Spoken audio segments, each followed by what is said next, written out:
നാമം ജപായനം പുണ്യം നിരുപമദീപാങ്കുരം പോലെ സ്വരശ്രുതിലയവരമതുലം ദീവാങ്കണം മോക്ഷസംഗീതസാരം നീളും വഴിത്താരയിൽ ജീവതാരം മന്ത്രാലാപം മായാവിൻ നിൻ പ്രസാദം.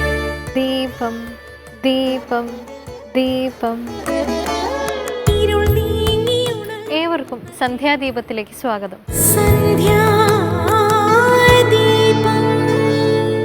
രാമന്റെ പിന്തുണയിൽ വിശ്വസിച്ച് സുഗ്രീവൻ ബാലിയെ വെല്ലുവിളിച്ചു. തുടർന്ന് ബാലിയും സുഗ്രീവനും തമ്മിൽ യുദ്ധം നടന്നു. എന്നാൽ ഒരുപോലെ ഇരിക്കുന്ന ആ സഹോദരന്മാരിൽ ബാലി ആര് സുഗ്രീവൻ ആര് എന്ന് തിരിച്ചറിയാൻ രാമന് കഴിഞ്ഞില്ല. യുദ്ധത്തിൽ പരാജിതനായി ഓടിയെത്തുന്ന സുഗ്രീവൻ രാമനോട് പരുഷവാക്കുകൾ പറയുന്നു.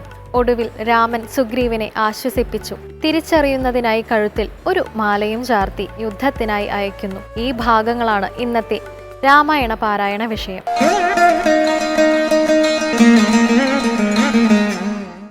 സത്യസ്വരൂപൻ ചിരിച്ചരുളിച്ചേതു സത്യമത്രേ നീ പറഞ്ഞതെടോ സഖേ. ബാലിയെ ചെന്നു വിളിക്ക യുദ്ധത്തിനു കാലം കളയരുതേതുമിനിയെടോ. ബാലിയെ കൊന്നു രാജ്യാഭിഷേകം ചെയ്തു പാലനം ചെയ്തു കൊൾവൻ നിന്നെ നിർണയം. അർക്കാത്മജനതു കേട്ടു നടന്നിതു കിഷ്കിന്ധയാം പുരി നോക്കി നിരാകുലം. അർക്കകുലോദ്ഭവന്മാരായ രാമനും ലക്ഷ്മണവീരനും മന്ത്രികൾ നാൽവരും മിത്രജൻ ചെന്നു കിഷ്കിന്ധാപുരദ്വാരി യുദ്ധത്തിനായി വിളിച്ചിടിനാൻ ബാലിയെ. പൃഥ്വീരുഹവും മറഞ്ഞു നിന്നീടിനാർ മിത്രഭാവേന രാമാദികളന്നേരം. ക്രുദ്ധനാം ബാലിയലറി വന്നീടിനാൻ മിത്രതനയനും വക്ഷസി കുത്തിനാൻ. വൃത്രാരിപുത്രനും മിത്രതനയനെ 100 വലിച്ചു കുത്തിയിടിനാൻ. ബദ്ധരോഷേണ പരസ്പരം തമ്മിലെ യുദ്ധം അതീവ ഭയങ്കരമായിതു. രക്തമണിഞ്ഞേകരൂപധരന്മാരായി ശക്തി കലർന്നവരൊപ്പം പൊരുന്നേരം. മിത്രാത്മജനേതു വൃത്രാരിപുത്രനേത് യുദ്ധം തിരിച്ചറിയാവല്ലൊരുത്തനും. മിത്രവിനാശന ശങ്കയ രാഘവൻ അസ്ത്രപ്രയോഗവും ചെയ്തീലതു നേരം. വൃത്രാരിപുത്രമുഷ്ടിപ്രയോഗം കൊണ്ടു രക്തവും ഛർദിച്ചു ഭീതനായി ഓടിനാൻ മിത്രതനയനും സത്വരമാർത്തനായി. വൃത്രാരിപുത്രനുമാലയം പുക്കിതു വിത്രസ്തനായി വന്നു മിത്രതനയനും. പൃഥ്വീരുഹാന്തികെ നിന്നരുളിയിടുന്ന മിത്രാന്വയോദ്ഭൂതനാകിയ രാമനോട് എത്രയുമാർത്യ പരുഷങ്ങൾ ചൊല്ലിനാൻ. ശത്രുവിനെ കൊണ്ടു കൊല്ലിക്കയോ തവ ചിത്തത്തിൽ ഓർത്തതറിഞ്ഞീല ഞാനയ്യോ. വധ്യനെന്നാകിൽ വധിച്ചു കളഞ്ഞാലും അസ്ത്രേണ മാം നിന്തിരുവടി താൻ തന്നെ. സത്യം പ്രമാണമെന്നോർത്തേനതും പുനരത്രയും പാരം പിഴച്ചു ദയാനിധേ. സത്യസന്ധൻ ഭവാനെന്നു ഞാനോർത്തതും വ്യർത്ഥമത്രേ ശരണാഗതവത്സല. മിത്രാത്മജോക്തികളിത്തരമാകുലാൽ ശ്രുത്വാ രഘൂത്തമനുത്തരം ചൊല്ലിനാൻ. ബദ്ധാശ്രുനേത്രനായി ആലിംഗനം ചെയ്തു. രാമ രാമ രാമ രാമ രാമ രാമ പാഹി മാം. നാം ഇവിടെ കേട്ട വരികൾ ലളിതമായി വ്യാഖ്യാനിക്കുകയാണ്. സുഗ്രീവനും ശ്രീരാമചന്ദ്രസ്വാമിയും തമ്മിൽ സർവകർമ്മങ്ങളുടെയും സാക്ഷിയായിട്ടുള്ള അഗ്നിയെ സാക്ഷിയാക്കിയിട്ട് സഖ്യം ചെയ്തു. ഹനുമാൻ സ്വാമിയാണ് അതിന് ചുക്കാൻ പിടിക്കുന്നത്. അങ്ങനെ ഈ സഖ്യം ചെയ്തപ്പോൾ ബാലിക്കും തനിക്കും ഇടയിലുണ്ടായിട്ടുള്ള ആ വൈരത്തിൻ്റെ കഥ സുഗ്രീവൻ പറഞ്ഞു കൊടുക്കുന്നുണ്ട്. പണ്ട് മായാവി എന്ന് പറഞ്ഞൊരു അസുരൻ ബാലിയെ യുദ്ധത്തിന് വിളിച്ചു. ബാലിയുടെ ഒരു ശീലം, ആര് യുദ്ധത്തിന് വിളിച്ചു കഴിഞ്ഞാലും അവരോട് എതിർക്കാണ്ട് പിന്നെ വിശ്രമില്ല. ആ മായാവി ബാലിയുമായിട്ട് പൊരുതി.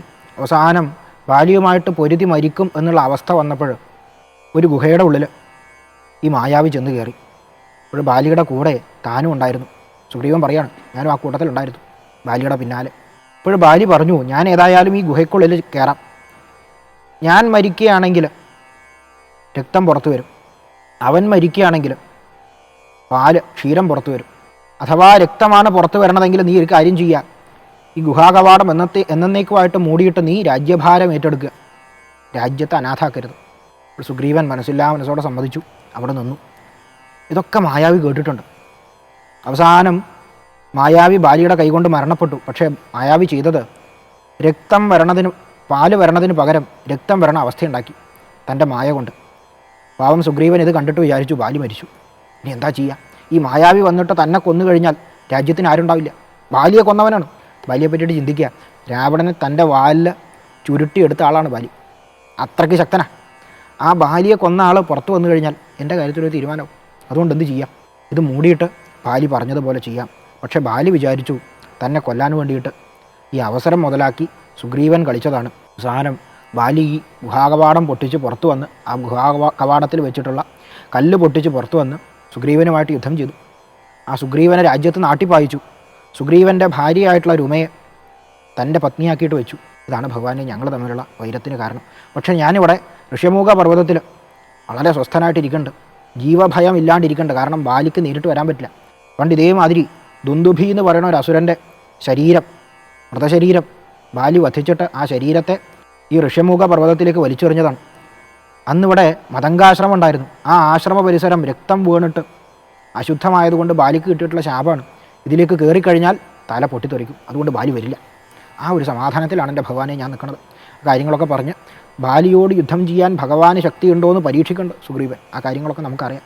അത് കഴിഞ്ഞ് ഭഗവാൻ പറഞ്ഞു, ഏതായാലും നീ ബാലിയെ യുദ്ധത്തിന് വിളിക്കാം. ഭഗവാൻ പറഞ്ഞത് അതേപടി അനുസരിച്ചിട്ട് സുഗ്രീവൻ ബാലി യുദ്ധത്തിന് വിളിച്ചു. ആ സമയത്ത് ബാലി യാതൊരു വിധത്തിലും ഭയമില്ലാണ്ട് യുദ്ധത്തിന് വന്നു. സുഗ്രീവനുമായിട്ട് അതിഗംഭീരമായിട്ടുള്ള യുദ്ധം നടന്നു. രണ്ട് സാഗരങ്ങൾ തമ്മിൽ ഏറ്റുമുട്ടണ മാതിരി, രണ്ട് മേരുക്കൾ തമ്മിൽ ഏറ്റുമുട്ടണത് മാതിരി വളരെ ഗംഭീരമായിട്ടുള്ള യുദ്ധമാണ്. അവസാനം സുഗ്രീവൻ ബാലിയുടെ താടനമേറ്റ് മരണപ്പെടും എന്നുള്ള അവസ്ഥയായപ്പോൾ സുഗ്രീവൻ ഓടി രക്ഷപ്പെട്ടു. ഭഗവാൻ ഒരു ചെറുവിരൽ അനക്കിയില്ല. ചോദിച്ചപ്പോൾ പറഞ്ഞു, എൻ്റെ സുഗ്രീവ, നിന്നെ വധിക്കണം എന്ന് എനിക്കില്ല, അതുകൊണ്ടാണ് ഞാൻ ഒന്നും ചെയ്യാത്തത്. കാരണം നിങ്ങൾ രണ്ടുപേരും ഒരുപോലെ ഇരിക്കുക, എങ്ങനെ ഞാൻ വധിക്കും? അബദ്ധത്തിൽ നിനക്കാണ് സംഭവിക്കുന്നതെങ്കിൽ ഞാനത് സഹിക്കൂ, എൻ്റെ മിത്രാണ് നീ. അവസാനം ഭഗവാൻ തന്നെ ഒരു വഴിയും പറഞ്ഞു കൊടുത്തു. നാളെ പോകുമ്പോൾ ഒരു പൂമാല ഇട്ടിട്ട് പോവുക, പൂമാല ഇല്ലാത്തവനെ ഞാൻ വധിക്കാം. അതേപടി കാര്യങ്ങൾ ചെയ്തു. ബാലിയെ വീണ്ടും യുദ്ധത്തിന് വിളിച്ചു. ആ യുദ്ധത്തിന് വിളിച്ച സമയത്ത് ബാലി തൻ്റെ സ്വഭാവം, ആര് യുദ്ധത്തിന് വിളിച്ചാലും നേരിട്ട് പോയിട്ട് യുദ്ധം ചെയ്യാണ്ട് വിശ്രമമില്ല എന്നുള്ള ആ സ്വഭാവം മാറ്റിവെക്കാൻ തയ്യാറായില്ല. താര പറഞ്ഞു കൊടുക്കുന്നുണ്ട്, ഒരിക്കൽ പോയിട്ട് തോറ്റിട്ടുള്ളവൻ വീണ്ടും തിരിച്ചു വരികയാണെങ്കിൽ, അല്ലയോ ബാലി, അവൻ്റെ പിന്നിൽ ആരോ ഉണ്ട്. ഞാൻ അറിഞ്ഞിരിക്കുന്നത് സാക്ഷാൽ ശ്രീരാമചന്ദ്രസ്വാമി അവൻ്റെ കൂടെ ഉണ്ടെന്നാണ്. ഭഗവാന് പക്ഷപാതമില്ല. നീ ചെന്നിട്ട് ഭഗവാന്റെ സഹായം അഭ്യർത്ഥിച്ചു കഴിഞ്ഞാൽ നിന്നെ സഹായിക്കും, ഒരു സംശയമില്ല. സാക്ഷാൽ ശ്രീരാമചന്ദ്രൻ തൻ്റെ പിതാവിൻ്റെ ആജ്ഞയാൽ ഭാര്യാസമേതം അനുജനോടുകൂടി കാട്ടിൽ വന്നതായിരുന്നു, ദണ്ഡകാരണ്യത്തിൽ വന്നതാണ്. ആ സമയത്ത് രാക്ഷസനായിട്ടുള്ള രാവണൻ സീതാദേവി അപഹരിച്ചുകൊണ്ടുപോയി. ആ ദേവി അന്വേഷിച്ച് നടക്കുന്ന സമയത്താണ് ശ്രീരാമചന്ദ്രസ്വാമി സുഗ്രീവനുമായിട്ട് സഖ്യം ചെയ്യുന്നത്. രണ്ടുപേരും ഒരേപോലെ ദുഃഖം അനുഭവിക്കുന്നവരാണ്. ശ്രീരാമചന്ദ്രസ്വാമിക്ക് തൻ്റെ പത്നിയെ പറ്റിയുള്ള വിവരം, സീതാദേവിയെ പറ്റിയുള്ള വിവരം പറഞ്ഞു കൊടുക്കുന്ന സുഗ്രീവൻ പറഞ്ഞു, വാക്കുകൊടുത്തു, പ്രത്യുപകാരമായിട്ട് നിന്നെ വധിച്ചിട്ട് ഈ രാജ്യം സുഗ്രീവന് കൊടുക്കുമെന്ന് ഭഗവാനും വാക്ക് കൊടുത്തിട്ടുണ്ട്. ഇത് ഞാൻ അറിഞ്ഞ കാര്യമാണ്. അതുകൊണ്ട് അവൻ വിളിക്കുന്നുണ്ടെങ്കിൽ സാക്ഷാൽ ഭഗവാന്റെ തന്നെ പിന്തുണ അവനുണ്ട് എന്ന് ആദ്യം മനസ്സിലാക്കുക. അവനോട് യുദ്ധം ചെയ്യരുത്. പക്ഷേ ബാലി അത് ചെവിക്കൊണ്ടില്ല. കാരണം ബാലിയുടെ സ്വഭാവം ആര് യുദ്ധത്തിന് വിളിച്ചാലും നേരിട്ട് യുദ്ധം ചെയ്യുക എന്നുള്ളതാണ്. അത് ഒരു പരിധി കടന്നപ്പോൾ അത് അഹങ്കാരമായിട്ട് മാറി. സ്വന്തം ബലത്തിന്മേലുള്ള അഹങ്കാരം. സാധാരണ ആത്മവിശ്വാസവും അഹങ്കാരവും തമ്മിൽ വേർതിരിക്കണ ഒരു വര വളരെ നേർത്തതാണ്. അത് മനസ്സിലാക്കാത്തവൻ അഹങ്കാരം കൊണ്ട് സ്വന്തം നാശത്തിലേക്ക് ചെന്ന് ചാടും. അഹങ്കാരം സ്വന്തം നാശത്തിനാണ് കാരണമാകുക. ബാലി സ്വന്തം ബലത്തിൽ അഹങ്കരിച്ചു. ആ അഹങ്കാരമാണ് ബാലിയുടെ ജീവൻ യഥാർത്ഥത്തിൽ എടുത്തത്. പിന്നെ ബാലിയുടെ അധർമ്മം, അത് ഭഗവാൻ പറയുന്നുണ്ട്, നിൻ്റെ അധർമ്മം കൊണ്ടാണ് നിന്നെ ഞാൻ വധിച്ചത്. അവസാനം ഭഗവാന്റെ വാക്ക് കേട്ടപ്പോൾ ബാലിക്ക് മനസ്സിലായി തൻ്റെ ഭാഗത്താ തെറ്റ്, തൻ്റെ അധർമ്മം കൊണ്ടാണ് തനിക്ക് ഈ അവസ്ഥയുണ്ടായത്. അതുകൊണ്ട് ഭഗവാനെ ശരണം പ്രാപിച്ച് ആ ഭഗവാന്റെ പാദപങ്കേരുഹങ്ങളിൽ സ്വന്തം പ്രാണനെ സമർപ്പിച്ചിട്ട് ബാലി ശരീരം വിടുകയാണ്. ബാലിക്ക് പോലും അവസാനം തെറ്റ് മനസ്സിലായി, ധർമ്മബോധം ഉണ്ടായി. അവസാന കാലത്താണെങ്കിൽ പോലും ധർമ്മബോധം ഉണ്ടാവുന്നവനെ ഭഗവാൻ തൻ്റെ പാദത്തിലേക്ക് തന്നെ സ്വീകരിക്കും, യാതൊരു സംശയമില്ല. അത് ഭഗവാനിൽ നിന്നുണ്ടായിട്ടുള്ള പ്രാണനാണ്, ഭഗവാൻ തന്നെ ഉള്ളിലുള്ളത്. എത്ര മോശപ്പെട്ട ശരീരമാണെങ്കിലും എത്ര മോശപ്പെട്ട കർമ്മം ചെയ്തിട്ടുള്ള ശരീരമാണെങ്കിലും ഉള്ളിലുള്ളത് ഭഗവാനാണ്. അതാ ഭഗവാൻ തന്നെ സ്വീകരിക്കും. പക്ഷേ കർമ്മങ്ങളുടെ ഈ ബന്ധനം ഇല്ലാണ്ടാവണം, അതിന് സമർപ്പണമാണ്. ആ സമർപ്പണം ഉണ്ടാവാൻ നമുക്ക് ഓരോരുത്തർക്കും ഭഗവാന്റെ അനുഗ്രഹം ഉണ്ടാവട്ടെ എന്ന് മാത്രം പ്രത്യാശിച്ചുകൊണ്ട് ഇന്നത്തെ അധ്യായം ആ ശ്രീരാമചന്ദ്രസ്വാമിയുടെ പാദപങ്കേരുഹങ്ങളിൽ സമർപ്പിക്കുന്നു. ഹരി ഓം തത്സത്. ശ്രീ ഗുരുഭ്യോ നമഃ.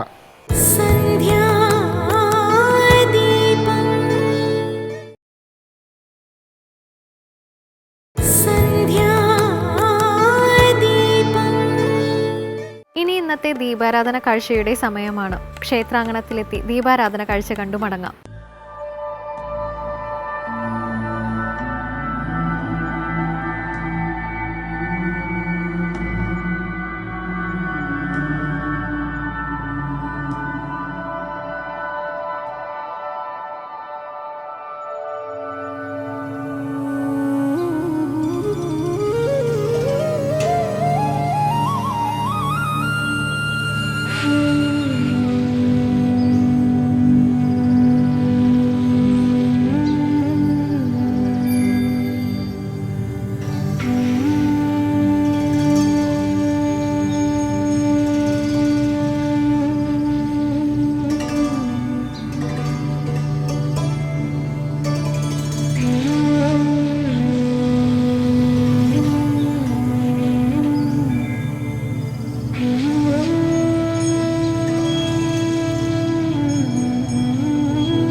നാം ഒരുവനോട് തെറ്റ് ചെയ്യുമ്പോൾ അവൻ ക്ഷമിച്ചേക്കും.